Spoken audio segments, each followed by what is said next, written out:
यो हो समाचारको साथमा नेपाल टेलिकमको 4G नै पर्फेक्ट छ। नेपाल टेलिकम राष्ट्रको सञ्चार। अजोड इन्स्योरेन्स हरेक कदमको सहयात्री। Have any sort of health issues?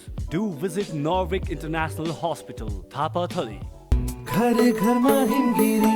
Shri Laligurans बहुउद्देश्यीय सहकारी संस्था लिमिटेड, मुख्य कार्यालय Pulchowk, Lalitpur. Admission open for Silver Mountain School of Hotel Management, Lanchor, Kathmandu.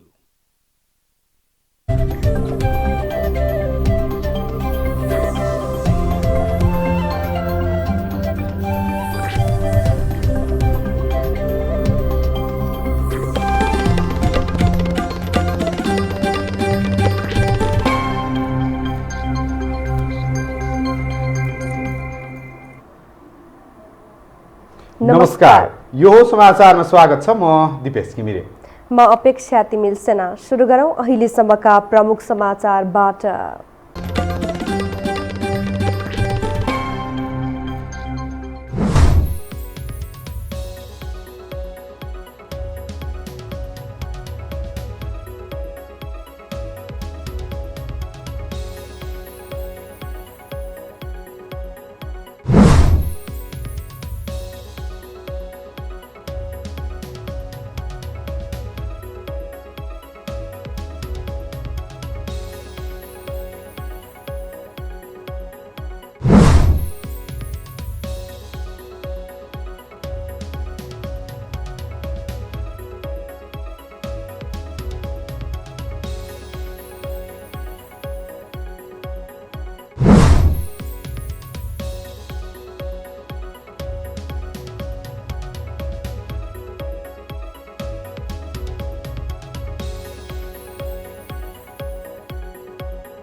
अब समाचार विस्तारमा। प्रधानमन्त्री केपी शर्मा ओलीले आफूलाई कसैले हटाए अर्को चुनावमा 2/3 बहुमत ल्याउने दाबी गर्नुभएको छ। झापामा आज पूर्वाञ्चल क्यान्सर अस्पताल उद्घाटन गर्दै प्रधानमन्त्री ओलीले आफूलाई अहिले हटाए पनि 1.5-2 वर्षपछि चुनावमा 2/3 का साथ सिंहदरबारमा फर्किने दाबी गर्नुभएको हो। उहाँले अहिले पनि आफूलाई हटाउन त्यति सजिलो नभएको तर्क गर्नुभयो। प्रधानमन्त्री ओलीले आफूलाई कसैले सरकारबाट हटाउन सक्ने भए हटाउन चुनौती समेत दिनुभयो। फागुन 23 गते बस्ने प्रतिनिधि सभा बैठकले सर्वोच्च अदालतको फैसलाको परीक्षण गर्ने उहाँको भनाइ थियो। प्रतिनिधि सभाका सभामुख अग्निप्रसाद सापकोटाले प्रतिनिधि सभाको बैठक सञ्चालन गर्ने बारे राजनीतिक दलका नेताहरूसँग परामर्श गर्नुहुने भएको छ। नयाँ बानेश्वर स्थित संसद बैठक कक्षको अवलोकनपछि सभामुख सापकोटाले भोलिदेखि नै दलका नेताहरूसँग छलफल सुरु गर्ने बताउनु भएको हो। उहाँले सबै पक्षसँग तालिकाबद्ध रूपमा विचार विमर्श र परामर्श गर्ने स्पष्ट पार्नुभयो। सत्तारूढ दलभित्र देखिएको आन्तरिक किचलोका कारण बैठक सञ्चालनबारे चासो व्यक्त भइरहेका बेला उहाँले बैठकका एजेन्डाबारे दलहरूसँग छलफल गर्ने बताउनु भएको हो। व्यवस्थित अलि परिमार्जित गर्दै चलाउँदै जानु त पर्छ, तर फेरि स्वाभाविक लयमा नै यो अधिवेशन चलाउनु पर्छ भन्ने खालले हामी तयारी गर्दैछौँ। अहिले सचिवालयका सम्पूर्ण महासचिवदेखि लिएर सबै सचिवहरू र सचिवालयका सबै कर्मचारीहरू पनि बडो उत्साहवर्धक रूपमा खटिराख्नु भएको छ। प्रतिनिधि सभा विघटन गर्ने सरकारको निर्णयलाई सर्वोच्च अदालतले बदर गरेपछि आगामी 23 गते बस्ने प्रतिनिधि सभाको बैठकलाई चासोका साथ हेरिएको छ। संसदको 7औं अधिवेशन फागुन 23 गते अपराह्न 4 बजेका लागि बोलाइएको छ। बैठकका लागि सङ्घीय संसद सचिवालयले सरसफाई व्यवस्थापन लगायत तयारीका काम गरिरहेको छ।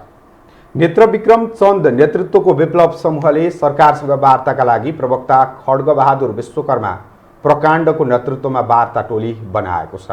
पार्टीका महासचिव विप्लवले प्रेस विज्ञप्ति जारी गरेर आफूहरूको तर्फबाट समिति बनेको जनाउनु भएको हो। यता सरकारले आजै बनाएको वार्ता समितिमा प्रधानमन्त्रीका परराष्ट्र मामिला सल्लाहकार राजन भट्टराई सदस्य हुनुहुन्छ। सञ्चार मन्त्री पार्वत गुरुङले समूहमाथिको प्रतिबन्ध पनि चाँडै फुकुवा हुने बताउनु भएको छ। यसअघि पनि सरकारले सांसद सोमप्रसाद पाण्डेको नेतृत्वमा भूमिगत समूहसँग वार्ता गर्ने भन्दै समिति बनाएको थियो, तर विप्लव समूहसँग स्पष्ट संवाद हुन सकेको थिएन।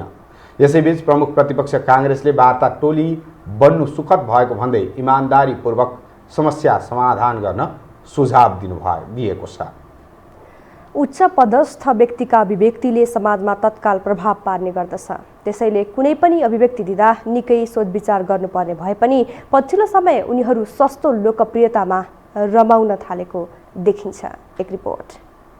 प्रतिनिधि सभा विघटनको निर्णय असफल भएसँगै प्रधानमन्त्री केपी शर्मा ओली पदमा बसिरहन नहुने आवाज उठिरहेको छ। तर प्रधानमन्त्री संसदमै पुगेर आफू विरुद्धको अविश्वासको प्रस्ताव सामना गर्ने तयारीमा छन्। बरु उनी विभिन्न प्रोपोगाण्डा मचाउन लागि परेका छन्। मन्त्री परिषदमा रहेका सहयात्रीले समेत उनलाई साथ दिएका छन्। चारैतिरबाट सुरक्षाको घेरामा रहने ओलीले मंगलबार मात्र आफूमाथि ज्यानकै खतरा रहेको प्रतिक्रिया दिए। सरकार प्रभावकारी र गतिशील ढङ्गले अगाडि बढिरहेको हुनाले, विकास निर्माणका कामहरूले गति लिइरहेको हुनाले म माथि प्रहार केन्द्रित छ। तपाईँहरूले देख्नुपर्छ, सम्पूर्ण रूपमा म माथि प्रहार अत्यन्तै तीव्र गतिले केन्द्रित छ।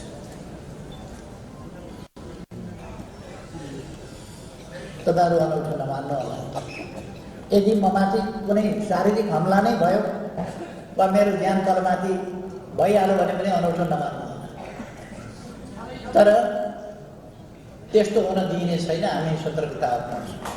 यसो भने पनि प्रधानमन्त्री ओलीले आफूलाई कोबाट खतरा रहेको भन्ने खुलाएनन्। मुलुकका कार्यकारी प्रमुखको यस्तो अभिव्यक्ति आएको भोलिपल्टै उनका सहयात्री वन मन्त्री प्रेम आले मगरले 1 अर्ब रुपैयाँको प्रलोभन आएको र आफूले नलिएको दावी गरे।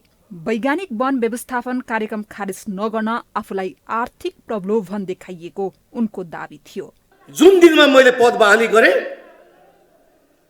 त्यही दिनदेखि कार्य व्यवसायदेखि लिएर वनका केही बदमाश कर्मचारीहरूदेखि लिएर सारा मलाई भेट्ने प्रयास गरे उनीहरूले।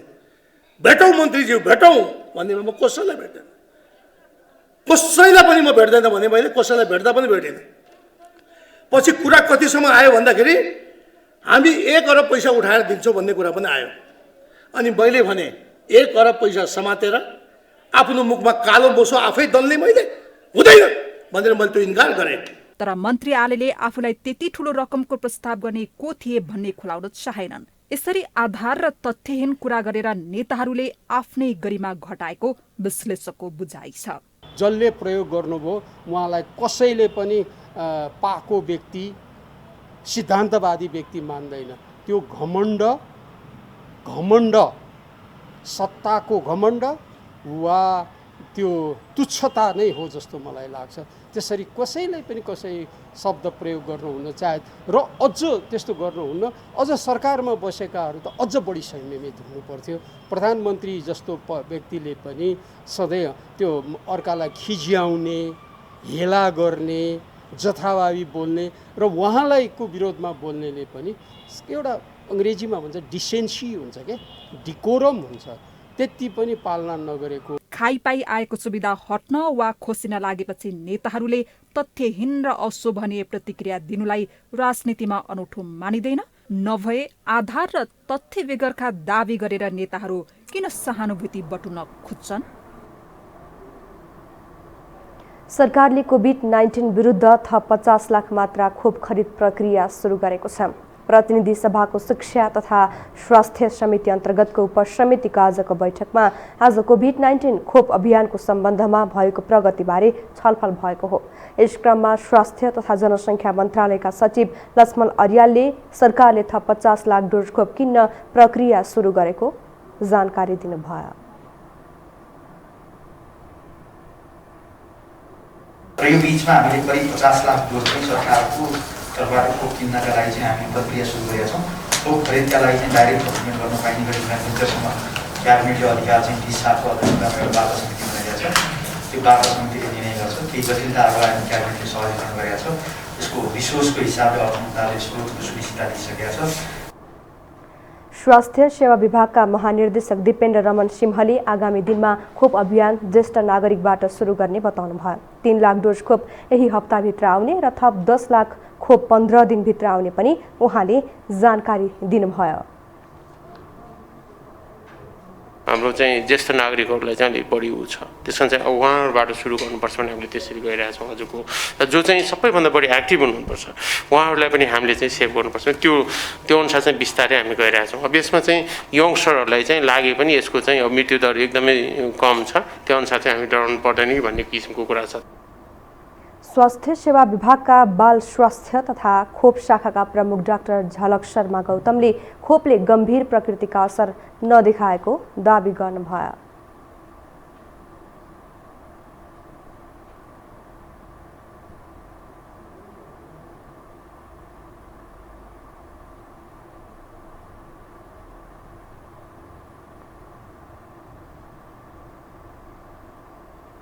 नेपाल स्काउटले बालबालिका तथा युवालाई अनुशासित हुन र समाजसेवा गर्न सिकाउँदै आएको छ। यस क्रममा नुवाकोटको ककनी स्थित स्काउट क्याम्पमा विपद व्यवस्थापन तालिम सम्पन्न भएको छ। एक रिपोर्ट। प्राकृतिक विपत्ति कहाँ कति बेला हुन्छ थाहा हुँदैन, त्यसैले पूर्व तयारीको काम स्काउटको मूल मन्त्र हो। आपद विपदका घटना अकस्मात नै आउँछन्, त्यसैले स्काउटले पूर्व तयारी अवस्थामा रहेर सेवा प्रवाह गर्दै आएको छ। त्यसै क्रममा नेपाल सरकार र नेपाल स्काउटको संयुक्त पहलमा ककनीमा विपद व्यवस्थापन तालिम आयोजना गरिएको छ। कस्तो अवस्थामा त यस्तो भएको अवस्थामा त कहिलेकाहीँ डरलाग्दो हुन्छ, त्यस्तो बेला सिलिन्डर युज गर्छ, कहिलेकाहीँ यस्तो ढल्छ है, कहिलेकाहीँ यस्तै हुन्छ, के गर्ने यस्तो। 63 जना सहभागी उक्त तालिममा 7वटै प्रदेशबाट 10 जना स्काउट नेपालका सदस्यलाई उपस्थित गराइएको थियो। यसबाहेक 7 प्रदेशका स्काउट लिडर रोवर रेन्जरहरूको समेत सहभागिता रहेको थियो। स्कुलको क्याम्पिङ हाइकिङ विविध स्कुलले हेरेर कोही 1 डे हुन्छ, डेको मात्र हाइक हुन्छ, कोही चाहिँ 1 नाइट 2 नाइट 3 नाइटसम्म पनि स्कुलका विद्यार्थीहरू जो स्काउट छन् उनीहरूको क्याम्प हुन्छ। नन स्काउटहरूलाई पनि हामीले क्याम्पमा दिने सुविधा दिइरहेछौँ। तालिममा आगलागी, बाढी पहिरो, भूकम्प, महामारी जस्ता विपदको वास्तविक प्रदर्शनसहित विपदमा आफू कसरी बच्ने, अरूलाई कसरी बचाउने, उद्धार कसरी गर्ने भन्ने वास्तविक प्रत्यक्ष अभ्यास गराइएको थियो।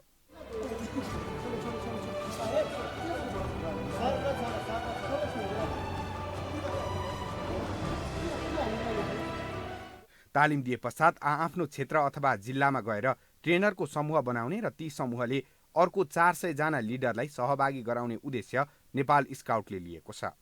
तालिमको मूल अवधारणा विपदका बेलामा सुरक्षा फौजसँग सहकार्य गर्नका लागि समूह खडा गर्नु रहेको स्काउटका ट्रेनर अरुण सोइजुको भनाइ छ। जब विपद पर्छ, जब डिजास्टर आउँछ, त्यति बेला सुरक्षा फोर्सहरूसँग चाहिँ सहकार्य गर्नको लागि चाहिँ हामी नेपाल स्काउट पनि तयार छौँ भनेर नै हामीले यो आधारभूत डिजास्टर म्यानेजमेन्ट ट्रेनिङ चाहिँ हामीले आयोजना गरेको। तालिममा आपतकालीन दुर्घटनामा घाइते भएकाहरूलाई प्राथमिक उपचारका लागि गरिने CPR विधि, खानेकुरा अड्केको अवस्थामा गरिने प्राथमिक उपचार जस्ता विभिन्न तालिमहरू प्रदान गरिएको थियो।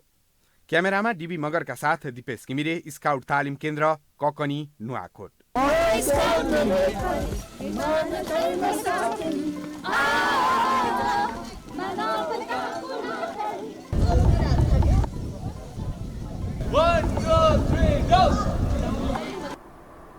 हामीसँग समाचार बाँकी नै छन्, अहिलेलाई विश्राम।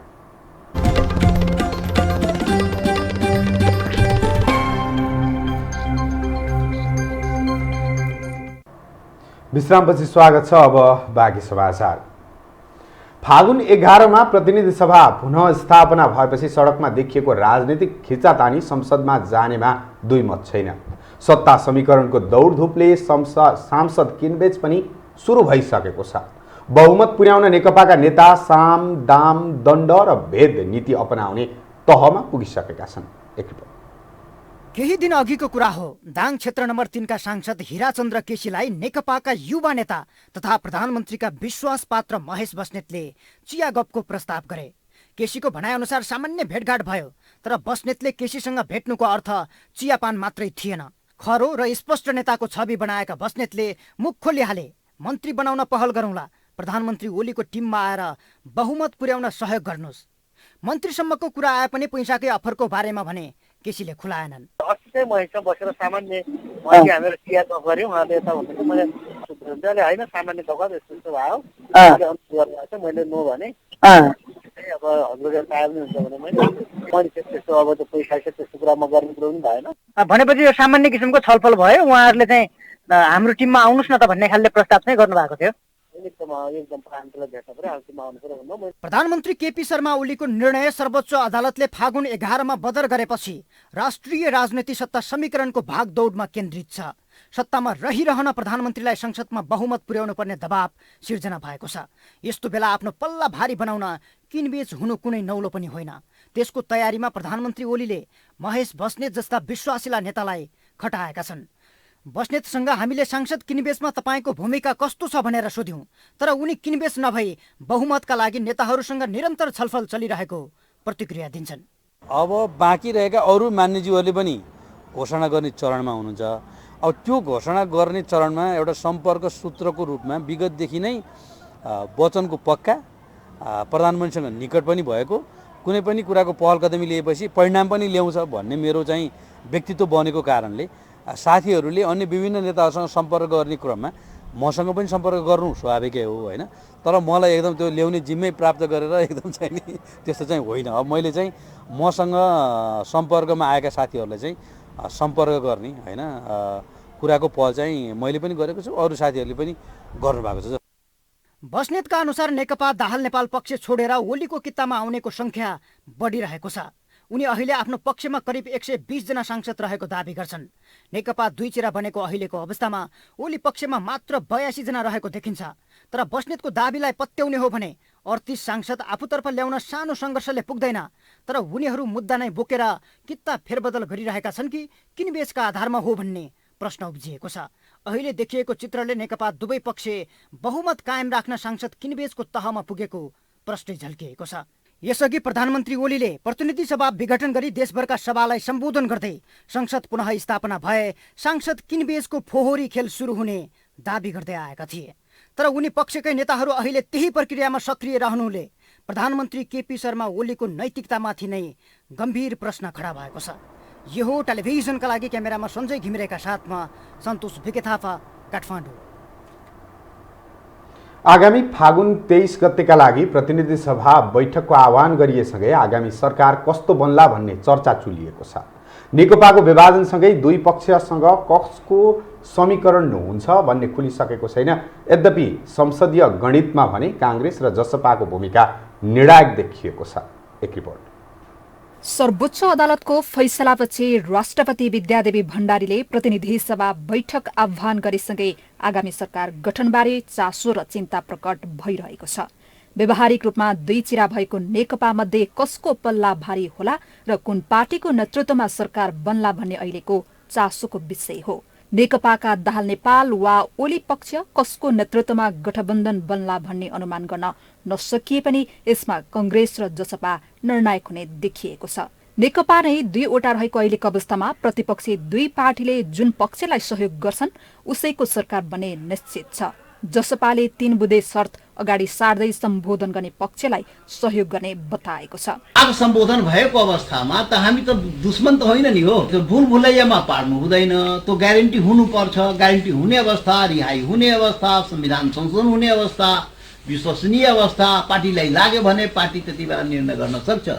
तर उपेन्द्रजी जस्तै चाहिँ दौडेर चाहिँ 2 बुँदे गरे दौडेर सरकारमा हुली हाल्ने त्यो काम चाहिँ जनता समाजवादी पार्टीले गर्दैन। यता नेपाली कांग्रेसले पनि नेकपाको आधिकारिक विभाजनपछि मात्रै सत्ता समीकरणबारे निर्णय लिने प्रतिक्रिया दिएको छ। केही नेता भने फेरि पनि संसद विघटन हुने र अप्राकृतिक गठबन्धन बन्ने अवस्था आएमा सदनलाई सरकार शून्यताको अवस्थामा पुग्न नदिने र नेतृत्व लिन तयार हुने बताउँछन्। मलाई सतर्कतासहित हामी अगाडि बढ्नुपर्ने हुन्छ।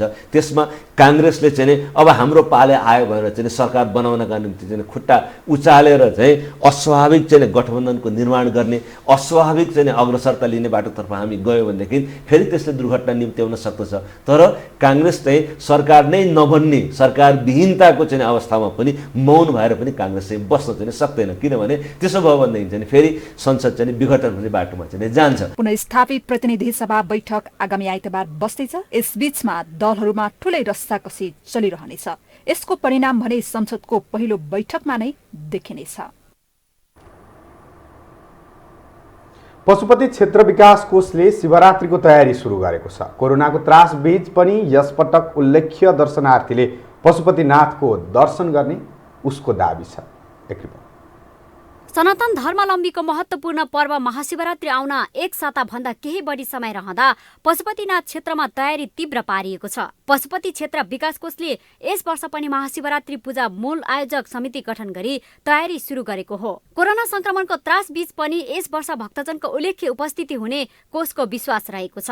यो तयारी सँगसँगै आवास तथा भोजन व्यवस्थापन, साधु सन्तहरूको व्यवस्थापन, धार्मिक कार्यक्रमहरूको व्यवस्थापन, स्वास्थ्य शिविरहरूको व्यवस्थापन, सँगसँगै सरसफाई व्यवस्थापन लगायत स्वयंसेवा परिचालनका क्रमहरूमा हामीले कमिटीहरू गठन गरेका छौँ र तिनै कमिटीहरूले आफ्नो स्तरबाट कामहरू सम्पन्न गर्नुहुन्छ। यसै वर्ष सुनको जलहरी पनि राखिएको छ। त्यसको दर्शन गर्नका निमित्त पनि धेरैभन्दा धेरै पर्यटकहरू, काठमाडौँ उपत्यकावासीहरू, नेपालीहरू नै सबभन्दा बढी आउनुहुने हामीले आकलन गरेका छौँ। कोषले विगत वर्षहरूमा जस्तै 4 स्थानबाट पंक्तिबद्ध गराएर श्रद्धालुलाई पशुपतिनाथको सहज दर्शन गराउने व्यवस्था मिलाएको छ। गुठी संस्थान संघको सहकार्यमा साधु सन्तको खाने बस्ने लगायत व्यवस्था पनि गरिँदैछ। शिवरात्रिको तयारी हामीले आन्तरिक रूपमा गरि नै सकेका छौँ र हामीले एउटा प्रक्षेपण गर्दैछौँ कि यसपालिको शिवरात्रिमा भक्तजनको सङ्ख्या कति हुन्छ भनेर हामीले एउटा अध्ययन पनि गरिरहेका छौँ। कोभिडका कारण गत वर्ष जस्तो नहुन सक्छ भनेर हामीले त्यही अनुसारको तयारी गरेका छौँ। लाइन व्यवस्थापनदेखि लिएर अन्य सम्पूर्ण तयारीहरू महाशिवरात्रिमा सुरक्षा व्यवस्था चुस्त दुरुस्त राख्न सुरक्षा निकायसँग छलफल गरिरहेको कोषले जनाएको छ। कोरोनाको जोखिम कायमै रहेकाले महाशिवरात्रिमा पाशुपत क्षेत्र आउने भक्तजनका लागि मास्क र सेनिटाइजर अनिवार्य गरिएको छ। यो हो टेलिभिजनका लागि क्यामेरामा डीबी मगरका साथमा लीलामाया ठटाल, काठमाडौँ। अब पालो आर्थिक समाचारको।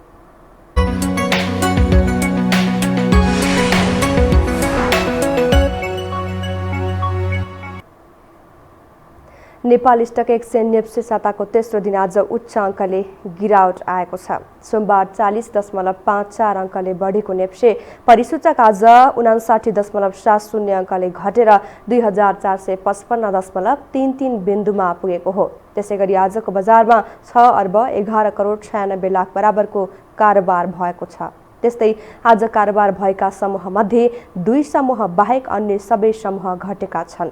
बजार घटेको भए पनि 3 कम्पनीको शेयर मूल्यमा भने उच्च वृद्धि भएको छ।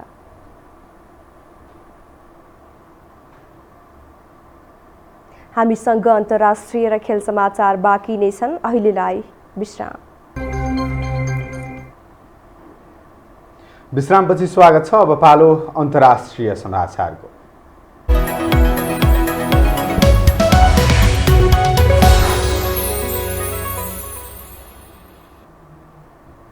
नाइजेरियाको एक विद्यालयबाट अपहरणमा परेका करिब 300 छात्रा रिहा भएका छन्। प्रहरीका अनुसार शुक्रबार एक बन्दुकधारीहरूको समूहले जाम्फारा राज्यमा रहेको एक विद्यालयबाट छात्राहरूको अपहरण गरेर नजिकको जङ्गलमा लिएर गएका थिए।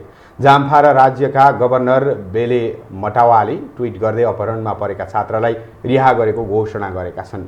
अधिकारीहरूले कुल 279 छात्रालाई रिहा गरेको र यसअघि प्रहरीले अपहरणमा परेका छात्राको सङ्ख्या 317 बताए पनि त्यो सही नभएको बताएका छन्। केही छात्रा अपहरणमा परे पनि भाग्न सफल भएका कारण सङ्ख्यामा गडबडी भएको बीबीसीले जनाएको छ। नाइजेरियामा हतियारधारी समूहले फिरौतीकै लागि अपहरण गर्दै आएका छन्।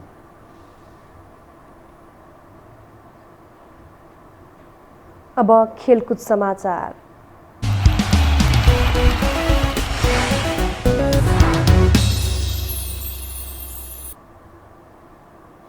पहिलो संस्करणको काठमाडौँ मेयर कप 1 दिवसीय पुरुष क्रिकेट प्रतियोगिताको खेल तालिका सार्वजनिक भएको छ। नेपाल क्रिकेट संघ क्यानले आज प्रतियोगिताको खेल तालिका सार्वजनिक गरेको हो। क्यानले सार्वजनिक गरेको खेल तालिका अनुसार उद्घाटन खेलमा त्रिभुवन आर्मी क्लब र एपीएफ क्लब बीच प्रतिस्पर्धा हुनेछ। फागुन 22 गते हुने उद्घाटन खेल टियु क्रिकेट मैदानमा हुनेछ। त्यसै दिन मुलपानी क्रिकेट मैदानमा नेपाल पुलिस क्लब र बागमती प्रदेश बीच खेल हुनेछ। प्रतियोगिता आयोजनाको लागि क्यानले काठमाडौँ महानगरपालिकासँग सम्झौता गरेको थियो। सम्झौता अनुसार काठमाडौँ महानगरपालिकाले क्यानलाई 50 लाख उपलब्ध गराएको छ।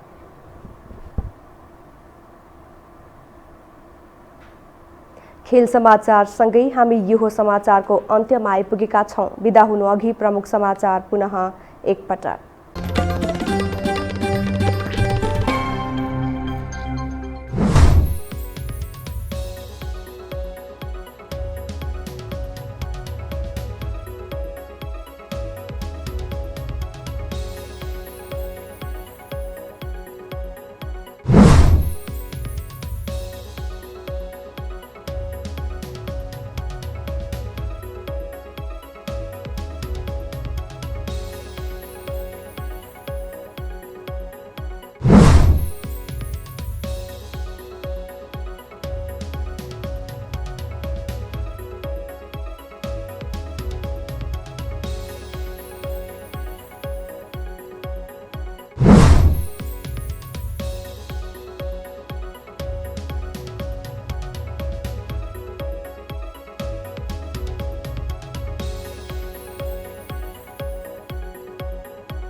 हवस् त यो हो समाचार सकियो। समाचार बुलेटिनका साथै यो हो टेलिभिजनका सम्पूर्ण कार्यक्रम यो हो टेलिभिजन.com, यो हो खबर.com, युट्युब र फेसबुकमा पनि पढ्न र हेर्न सक्नुहुनेछ। मोबाइलमा यो हो टिभी एप डाउनलोड गरी हामीलाई प्रत्यक्ष हेर्न सक्नुहुनेछ। तथ्यसहितको निष्पक्ष समाचारका लागि यो हो टेलिभिजन हेर्दै गर्नुहोला। नमस्कार।